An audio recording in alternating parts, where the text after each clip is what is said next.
చేపలు చూస్తూ ఉంటే అలా ఉండిపోవాలండి. మీరందరూ కూడా చూస్తారని ఈ చిన్న చిరు ప్రయత్నం చూశారు కదండి. ఇక్కడ నుండి ప్రయాణం స్టార్ట్ అయ్యి మీకు మొత్తం కూడా పైనుండి మొత్తం మనకి షెల్టర్స్ అన్నీ కనిపిస్తున్నాయి చూడండి. కార్లు అయితే ఎన్ని పార్కింగ్లో ఉన్నాయో బట్ చూస్తూ ఉండిపోతూ ఉంటే అమ్మ బాబోయ్ ఇంత పబ్లిక్ వచ్చారా ప్రయాగ్రాజ్కి అని అనిపించింది.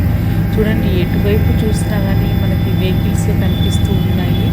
అలా ముందుకు వెళ్తూ ఉంటే మాత్రం మనకి రోడ్డు మీద కూడా వెహికల్స్ ఆగి ఉన్నాయి. ఇటుపక్క వైపు కూడా వెహికల్స్ పార్కింగ్ చేసి చాలా దూరం అయితే నడక మార్గంలోకి వెళ్ళి అయితే మన ప్రయాగ్రాజ్లో స్నానం ఆచరించిన భక్తులందరినీ కూడా మనం ఇప్పుడు చూడొచ్చు. చూడండి మనకి ఒక విజువల్ అయితే కనిపిస్తుంది కదండి.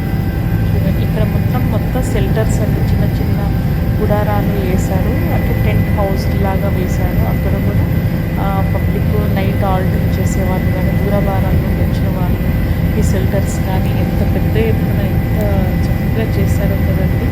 చూడండి ఎంత చక్కగా ఉందో, చూస్తూ ఉంటే అలా చూస్తూ ఉండిపోవాలనిపించింది.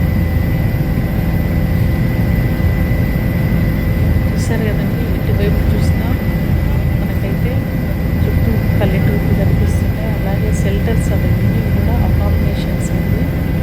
ఎంత చూస్తూ ఉంటే అలా ఎంత దూరం చూసినా కానీ షెల్టర్స్ అయితే కనిపిస్తూ ఉన్నాయి.